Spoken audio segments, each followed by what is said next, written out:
We're joined now by Oshawa Generals head coach Brad Malone and forward Luke Torrance. Coach, a massive win tonight. What do you think went right for your team tonight, coming back to tie the game and score in double overtime to take the third win of the series? Well, we got lucky. We executed on a 6-on-5. That was a great play by the guys to draw it up, and great execution by Griff to find the soft area. And then I thought we played our best 2 periods in the first and second overtime. I thought we got back on our front foot, got more aggressive, got on the forecheck, and played it as a unit of 5. I think that's the positive about tonight is obviously the win, but also just the way we kind of came back and found our game.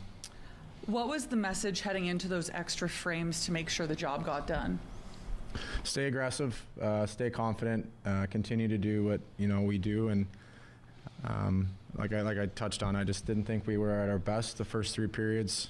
We got fortunate to be able to have an opportunity to get into overtime, and then I thought we really played really well.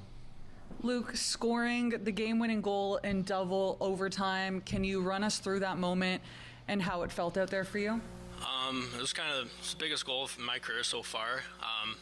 At that moment in double OT, you're kind of just playing hockey, not really thinking. Your mind's going, but your body's fatigued. But I think it was a turnover in the neutral zone, and D-Mats picked it up and gave it to Beckett, and he made an unreal pass to me and put it away. Yeah.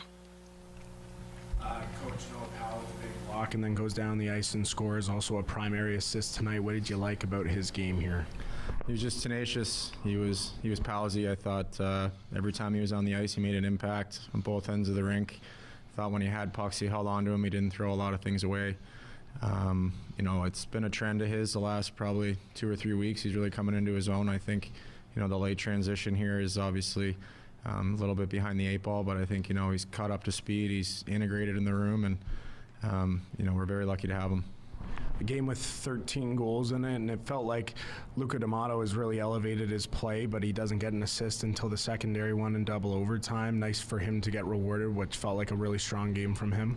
Yeah, another one of our 20-year-olds coming up big. The joke with him all the time is just to try to unlock him to try and be free. He's at his best when he's not thinking, when he's just using his abilities. He's such a good skater. He's such a smart hockey player, and a lot of those intangibles kind of showed up in that last goal in terms of that tight turn on the delayed icing, and then to join the rush, to freeze the D, to find Beckett. All high-end plays from him. Luke, you've had your opportunities here as of late, but finally able to put one in after 8 games without a goal. Did you feel that emotion not only of the game, but finally getting paid off for some hard work and being able to finish there? Yeah, obviously it feels nice. Been a little snake bitten, but it was a big goal. We've been in this spot before, up 3-0. We just got to keep our foot in the pedal and ride this wave. Last game's the hardest one to win, so we got a big game coming up here Thursday. Now, I'm sure you haven't had time to really think about it, but today you were there at the press conference. The team announced a 30-year lease agreement with the rink in the city to stay here in Oshawa, and you're a kid who's from Oshawa, played Oshawa minor hockey. Does that make today a little bit more special for you, all those factors coming together? Yeah, for sure. I had a big smile on my face the whole conference. It's where it all started for me, and since I was a kid, I've been watching games in this rink, and now I get to watch them for another 30 years. So, it's a pretty big day for the city of Oshawa and this organization. Luke, just starting on that winning goal, 3-on-2. You kind of really expecting it there, being the far guy, and those eyes light up when you saw the opportunity. When you're playing a guy with like Beckett or Rich, they're gamers. They got a lot of talent. It's kind of easy to read what they're going to do. I've been playing with them all year, but in that moment I was just ready, locked and loaded, and ready for that pass. I'm sure not the way you want to go into with an overtime with a penalty, but they came close in a couple of times. But how big, obviously, was it to kind of kill that? Yeah. Some risky moments there, some touch and go. I thought, our killers did a great job, this guy included.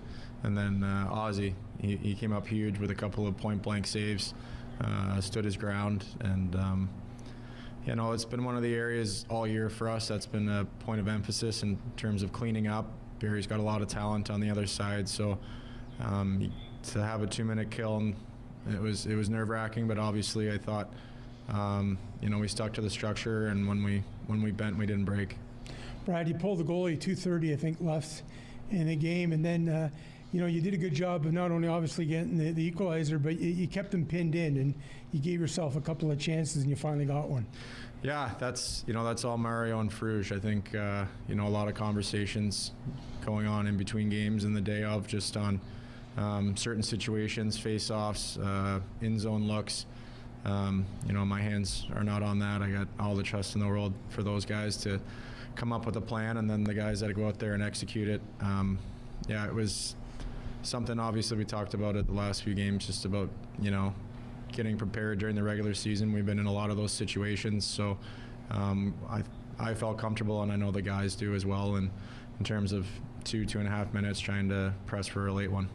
Brad, you said maybe the first, second, maybe not your best periods, but you guys were able to answer back. Even that, they took the lead, you're able to answer back and then take the lead.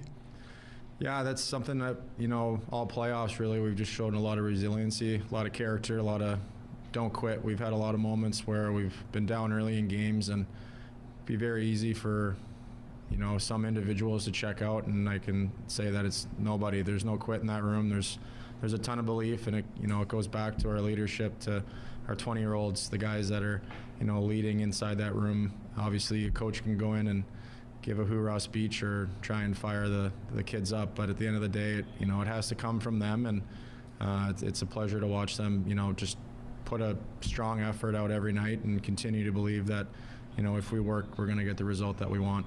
And Brad, just finally, obviously, I'm sure you guys don't want to go to Barrie Saturday and give them any kind of life here, and a chance to wrap this up at home. But just again, the importance of a strong start in Game 4. Yeah, I think same message as the last two games. It's probably going to focus on your first shift, continue to play on your front foot, play aggressive, play connected, take care of each other, take care of the puck. It's what we try to do every night, and obviously. So like LT touched on, it's the hardest thing to do is to get the fourth one. So we're going to need to be prepared for a very hard push from Barrie, and obviously right from the get-go. We'll be back for Game 4 on Thursday night in Oshawa. Thank you.